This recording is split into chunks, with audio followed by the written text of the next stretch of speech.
1968 Pontiac GTO Interior Review, the details matter. A modern perspective on a classic. Motor Trend has been reviewing all aspects of cars since 1949: driving dynamics, design, safety, and interior elements. As technology becomes even more mainstream, a car's interior has also become more refined. So in honor of our 70th anniversary, we decided to look back at our 1968 car of the year, the Pontiac GTO, to see how its interior holds up some 50 years later. I got a chance to drive the 1968 GTO during our Ultimate Car of the Year event, and from the moment I stepped inside, I was in love. Its tan green leather is very 60s, but the seats were quite comfortable. The front seats don't slide forward, so it's hard to get a good driving position, and getting to the back seat is a tough task, as you can only tilt the seat forward. Once you're settled inside, you'll notice the key looks exactly like a house key, except it has the GM logo. The side mirrors have to be manually adjusted, and when you're doing that, you'll probably notice all the squishy leather that covers the entire door panel. The trims and the texture of the leather in the door panels make this interior look polished. Those who were driving this GTO in the 60s were getting a nice treat. Turn on the engine, and you'll hear a big roar as the engine starts. When you put the transmission in drive and let go off the brakes, the car will move slowly, and when you step on the gas pedal, the GTO shows its muscle. The steering wheel can feel a bit odd in today's world, as it's wide and thin, and it requires many turns to simply get around the corner. Once you get the hang of it, this is a precious car to drive or ride in. It's a real reminder of the years when American cars were booming. The GTO was a real muscle car, but if we compare the interiors of today's Mustangs and Camaros, they fall short on the luxury and refinement that cars from the 1960s had.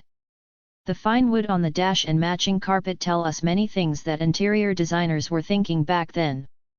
But the attention to detail is what really stands out.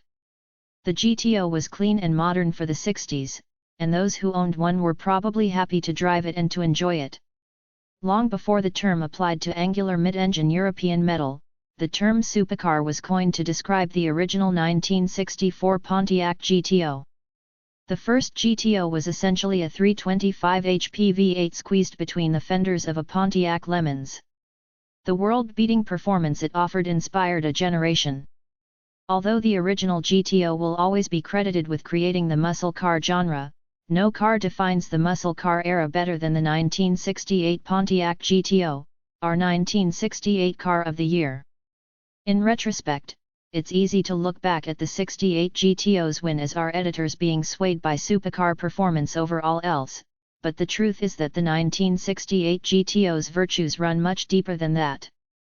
The finest commentary on the fallacies of modern technology has now been presented to the American automotive world by the 1968 GTO, a car that incorporates not only the best taste in GM's A-body variations and an excellent handling and performing supercar package, but also the most significant achievement in materials technology in contemporary automotive engineering, we wrote in our February 1968 issue.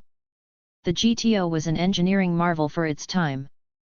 Ignoring its certainly underrated 350 HP 400 cubic inch, 6.6-liter, V8 for a moment, we dedicated more than half of our essay to the Endura front bumper.